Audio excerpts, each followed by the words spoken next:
जो निरंतर कार्यशील, कर्मठ, बहुत धीमी गति से चलने वाले, बहुत दूर की सोचने वाले, आज की नहीं बरसों बाद की सोचते हैं। और सिर्फ इतना ही नहीं, धैर्य के साथ कर्म के फलों का इंतज़ार करते हैं ये लोग। ऐसे मकर राशि के जातकों को मेरा प्रणाम है। सुख हो या दुख हो, आपको हिला पाना संभव नहीं है। अच्छी बात है ये। बात करते हैं कैसा रहेगा नवंबर का महीना मकर राशि के जातकों के लिए।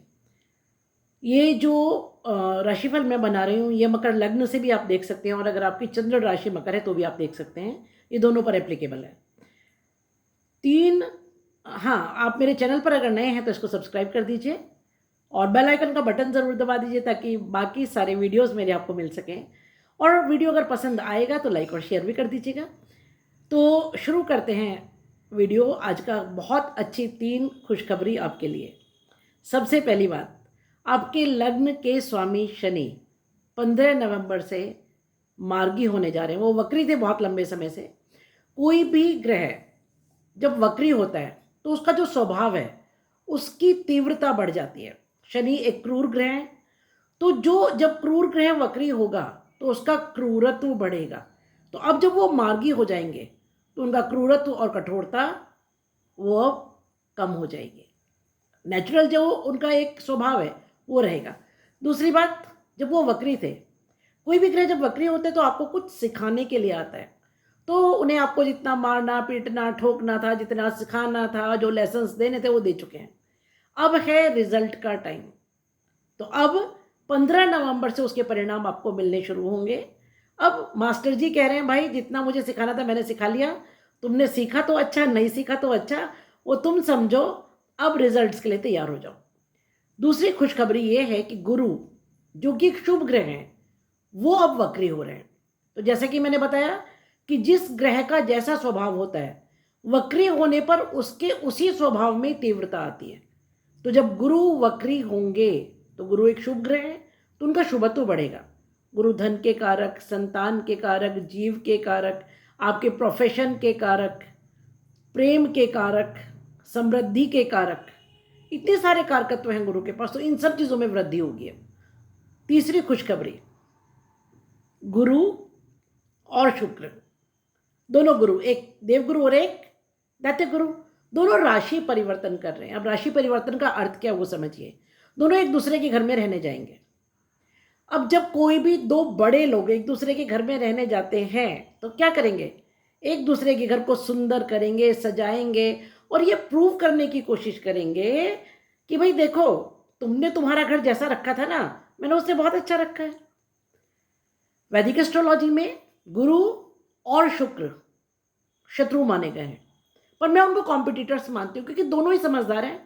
तो जब एक दूसरे के स्थान में होते हैं तो नुकसान नहीं करते, लिफ्ट अप करते हैं उन घरों को, उनको उठाते हैं, उनका उत्थान करते हैं, उस घर के फलों को बढ़ाते हैं, उनमें वृद्धि करते हैं। तो ये 3 खुशखबरियां हैं। अब शुरू करते हैं फर्स्ट हाउस से।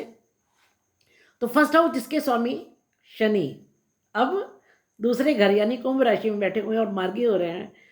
तो प्रथम घर आपका, जब से शनि वक्री थे आप ऊहापोह में थे, टेंशन में थे, कुछ काम जो आप करना चाह रहे थे उनमें मेहनत तो कर रहे थे लेकिन फल नहीं मिल रहे थे। तो अब जैसा कि मैंने कहा 15 नवंबर को आपकी आंसर शीट क्लोज हो गई है। क्वेश्चन पेपर रीचेकिंग के लिए था भाई, आपको दिया गया था कि भैया इसमें जो गलतियां हैं उनको सुधार लो। तो 15 नवंबर के बाद उसके रिजल्ट्स आने शुरू होंगे। ये एक बहुत अच्छी खुशखबरी है। दूसरी बात ये कि अब आपको एक संतोष होगा, शांति होगी, आप में एक सेटिस्फेक्शन की फीलिंग आएगी और जो भी पेंडिंग वर्क थे वो अब लाइन अप होकर के फटाफट फटाफट होने शुरू होंगे। दूसरी बात, मंगल की 7वीं दृष्टि और गुरु की 9वीं दृष्टि आपके प्रथम भाव पर है। देखिए जी, मंगल एनर्जी, मंगल उत्साह, मंगल सेनापति, मंगल कर्मठता।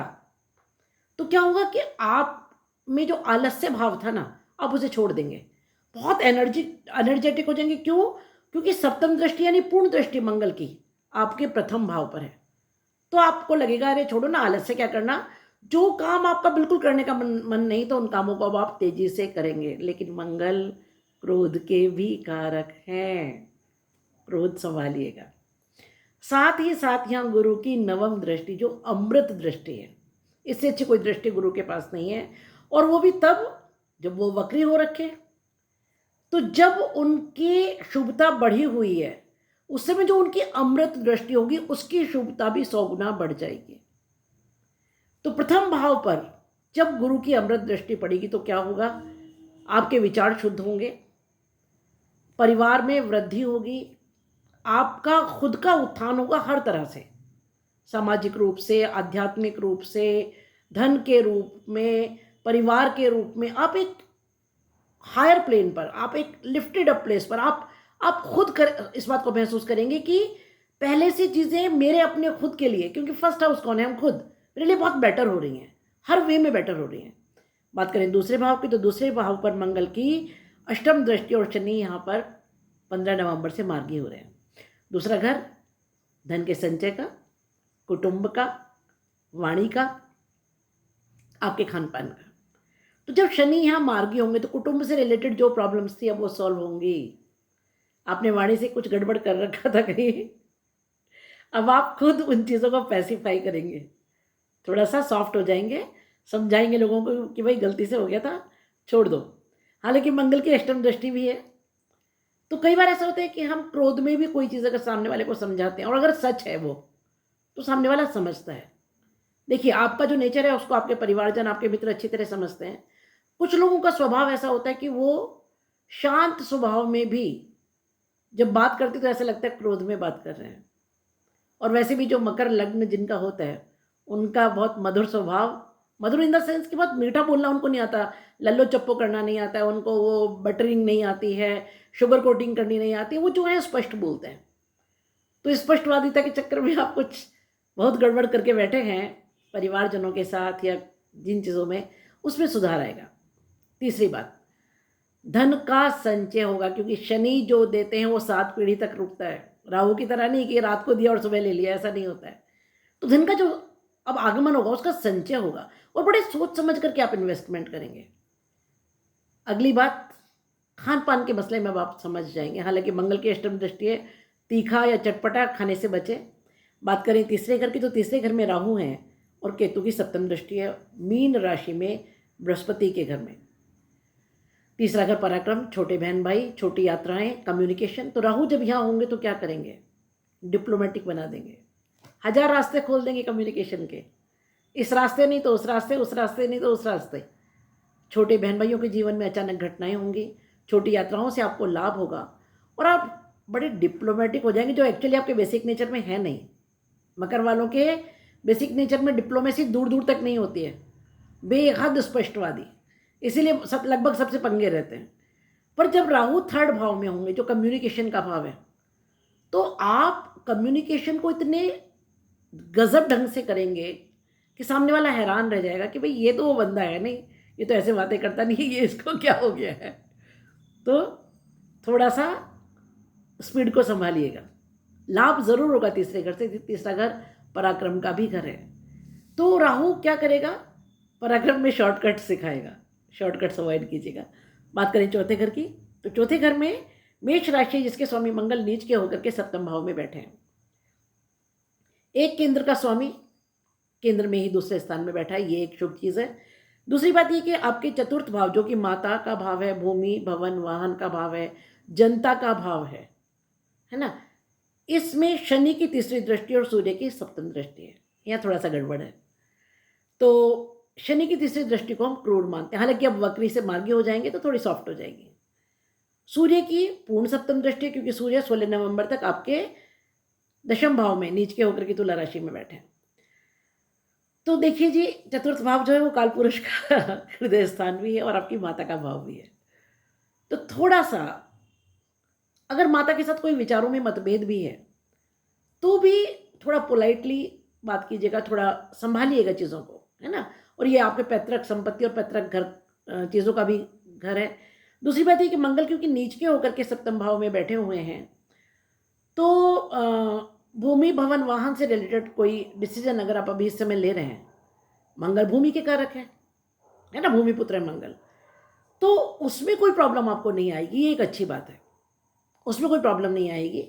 और क्योंकि शनि की तीसरी दृष्टि है, तो शनि सोच विचार पर आपको मजबूर कर देंगे कि एकदम रैश में आकर के कोई डिसीजन नहीं लेना। देखिए, हर ग्रह के कुछ अच्छे और कुछ बुरे फल होते हैं। तो शनि की तीसरी दृष्टि यहाँ पर फायदा करेगी। माता जी के स्वास्थ्य को थोड़ा सा संभालिएगा।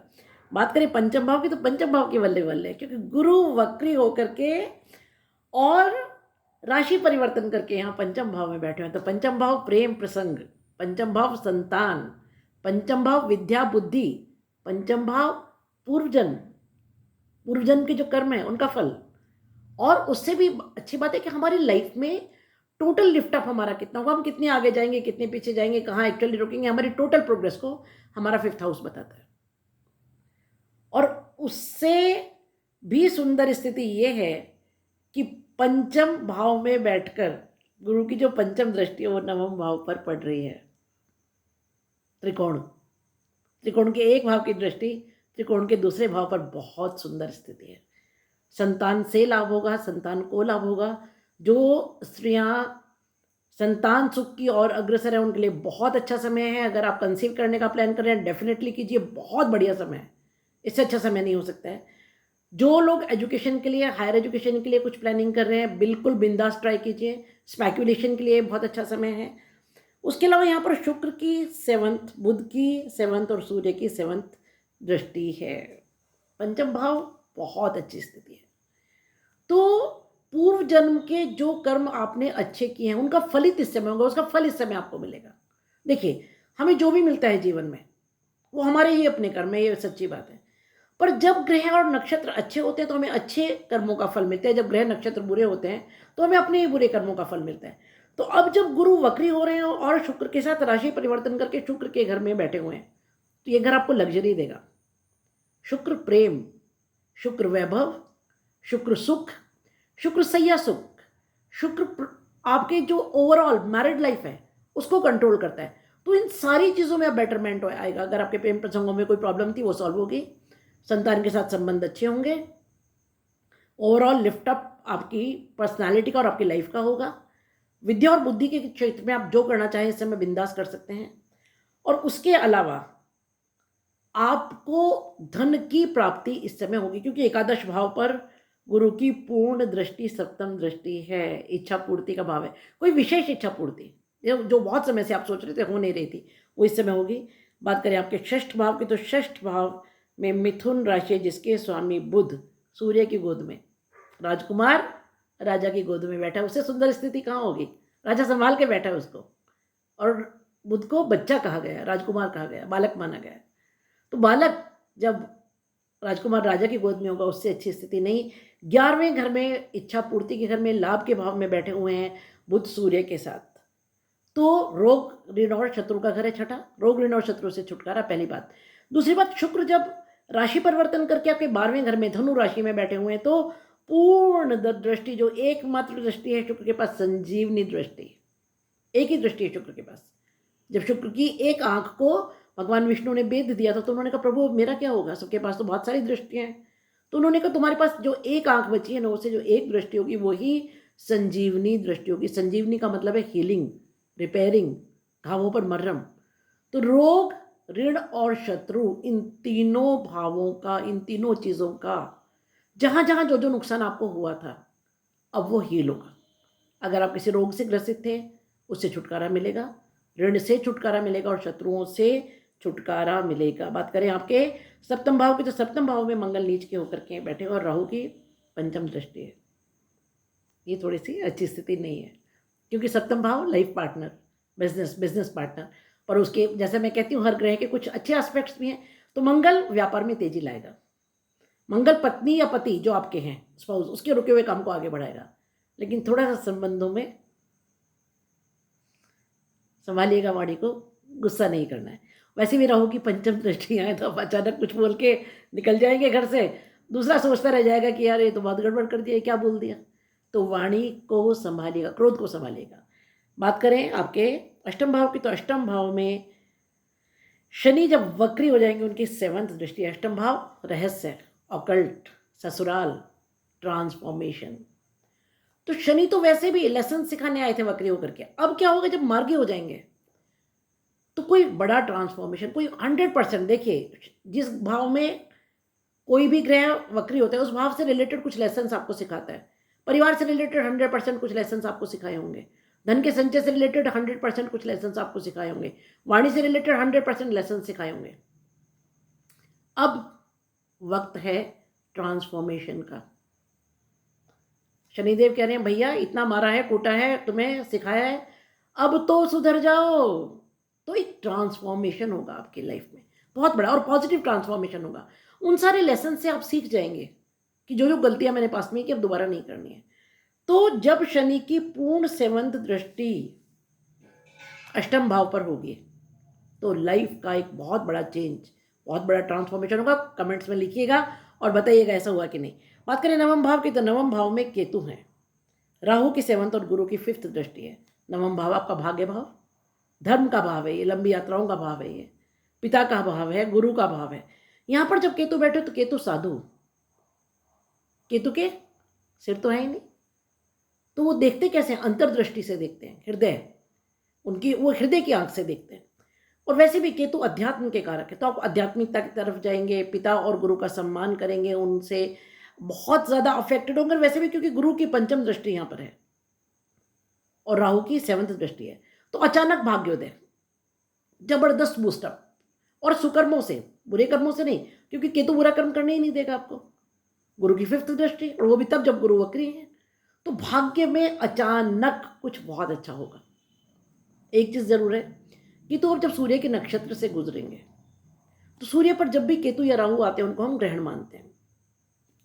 सूर्य के नक्षत्र से जब केतु गुजरेंगे तो वो थोड़ा सा आपके लिए एक बेचैनी का समय होगा, खासतौर से आपके पिता के लिए, या आपके पिता के साथ संबंधों में या गुरु के साथ संबंधों में थोड़ी बेचैनी रहेगी। उस समय खुद को नॉर्मल करने की कोशिश रखिएगा, कोशिश कीजिएगा आप मेडिटेशन करें। क्यों?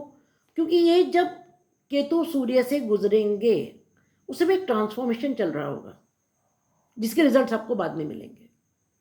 तो उस समय खुद को थोड़ा सा संभालिएगा। बात करें दशम भाव की, तो दशम भाव में सूर्य नीच के होकर के 16 नवंबर तक हैं और मंगल की है 4th दृष्टि है। दशम भाव कर्म, राज्य, बॉस, पिता, उच्च स्थान है दशम भाव। और यहाँ पर मंगल और सूर्य दोनों दिग्बली हो जाते हैं, भले ही नीच के मगर दिग्बली हैं, और सूर्य तो राजा कारक है इस भाव में। तो कर्म से रिलेटेड, जॉब से रिलेटेड, कुछ आप जॉब के लिए ट्राई कर रहे थे, नहीं मिल रहा था, इस समय डेफिनेटली होगा।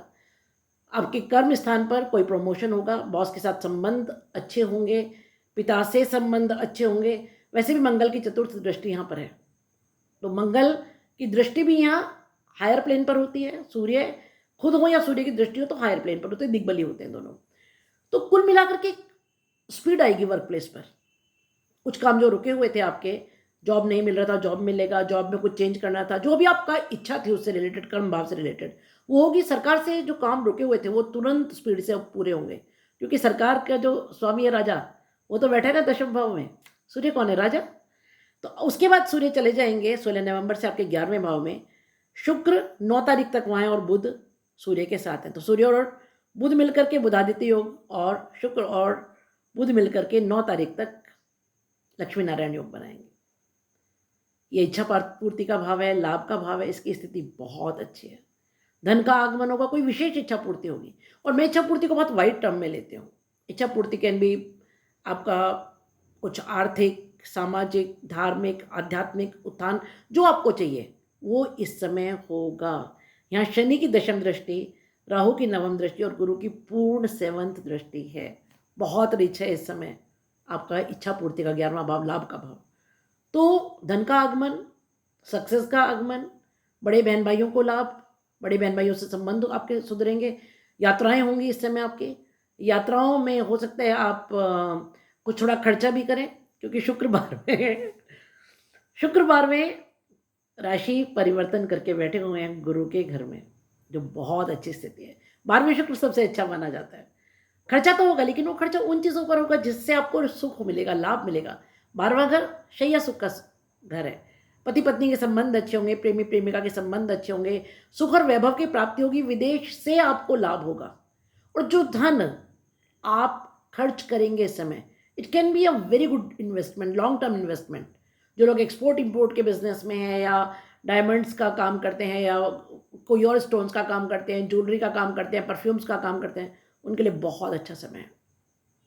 शुक्र 12वें लेकिन एक चीज़, एक शुक्र गणांत से गुजरेंगे इस समय, नक्षत्र परिवर्तन करते समय गणांत से गुजरेंगे। तो क्या होगा कि अ, आपके वैवाहिक जीवन से रिलेटेड, आपके प्रेम प्रसंगों से रिलेटेड कुछ बैड मेमोरीज, कुछ कटु अनुभव जो आपको हुए हैं, वो इस समय वापस लौट करके आपकी मेमोरी में आएंगे। ये एक थोड़ी सी खराब चीज़ है। उसमें क्या होगा कि लेकिन उसकी कुछ डिसीजन मूवमेंट्स होंगे, उसका कुछ डिसीजन निकलेगा आर्या पार। पास्ट में आपके जो भी खराब अनुभव हुए अपने लाइफ पार्टनर के साथ या आपके प्रेमी या प्रेमिका के साथ, या क्योंकि गुरु की यहाँ पर पूर्ण दृष्टि है, सॉरी ये गुरु के घर में है क्योंकि शुक्र, तो क्या होगा कि आपके पिता या गुरु के साथ अगर कोई संबंधों में कड़वाहट रही है या कुछ अनबन हुई है, वो सब चीज़ें इस समय लौट करके आएंगी, लेकिन कहीं ना कहीं उसका सोल्यूशन भी निकलेगा।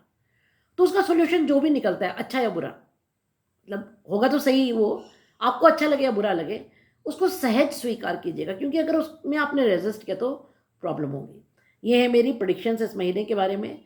शुक्र के लिए सफ़ेद चीज़ों का दान कीजिए, कन्याओं को भोजन कराइए। और शनि क्योंकि मार्गी ऑलरेडी हो चुके हैं, तो भी मंगल नीच के हैं, तो सुंदरकांड या हनुमान चालीसा का पाठ कीजिए। और गुरु इस समय जब वक्री हैं, उनका पूरा फायदा उठाइए, पीली वस्तुओं का दान कीजिए। केले के पेड़ को जल में थोड़ी सी हल्दी मिला करके वो जल दीजिए। ये 3 चीज़ें आप करेंगे तो बहुत आपको लाभ होगा। Stay happy, stay blessed. अगर वीडियो पसंद आए तो लाइक कीजिए, शेयर कीजिए, सब्सक्राइब कीजिए और बेल आइकन का बटन ज़रूर दबा दीजिए, वरना आप शिकायत करते हैं कि आपने बाकी वीडियोस नहीं बनाए, बनाती हूँ पहुँचते नहीं हैं आप तक। स्टे हैप्पी, स्टे ब्लेस्ड, खुश रहिए, मस्त रहिए।